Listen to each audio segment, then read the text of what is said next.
ফি বছর নতুন ইংরেজি বছরকে স্বাগত জানাতে উন্মাদনায় মেতে ওঠে গোটা বিশ্ব। নানা আয়োজনের সঙ্গে উজ্জ্বল আলোর আতশবাজির চোখ ধাঁধানো দৃশ্য তৈরির মাধ্যমে মেতে ওঠে সিডনি থেকে সান ফ্রান্সিসকো। এখন আতশবাজি যেন শুধু বিনোদনের উৎসই নয়, বিশ্বের নানা সংস্কৃতির উৎসব উদযাপনের এক অবিচ্ছেদ্য অঙ্গ হয়ে উঠেছে।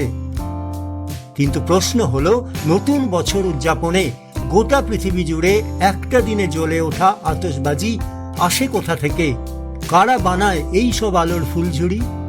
বোঝায় যায় আমাদের দেশে কালী পুজো বা দীপাবলির সময়ে যে পরিমাণ আতশবাজি জ্বালানো হয় তা আকারে ও প্রকারে বিশ্বজুড়ে বর্ষবরণের কাছে কিছুই নয়।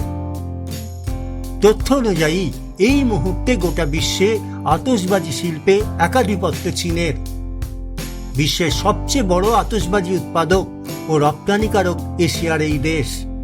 পৃথিবী জুড়ে ব্যবহৃত আতশবাজির প্রায় 90% চীন থেকে আসে। ফায়ার ওয়ার্কস নিয়ে কাজ করা বিশ্ববিখ্যাত সংস্থা টোটাল প্রায় তথ্য, চীনে আতশবাজির ইতিহাস শতাব্দী প্রাচীন। বর্তমানে চীনে আতশবাজি শিল্পে লক্ষ লক্ষ মানুষ কাজ করেন। সে দেশের বিভিন্ন প্রদেশে ছড়িয়ে রয়েছে এই শিল্প। এর মধ্যে সবচেয়ে বিখ্যাত উৎপাদন কেন্দ্র হল হুনান প্রদেশের লিউইয়াং শহর। নিউজিল্যান্ড, অস্ট্রেলিয়া থেকে ইউরোপীয় ইউনিয়নের বিভিন্ন দেশেই সরবরাহ হয় চীনের আতশবাজি। বলা হচ্ছে, চীনের আতশবাজি শিল্প শুধু বাণিজ্য নয়, বরং বিশ্ব সংস্কৃতির অংশ হয়ে উঠেছে।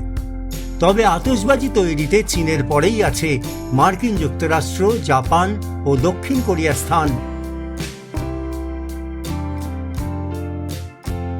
বিশ্বজুড়ে আতশবাজি শিল্প দ্রুত বাড়ছে।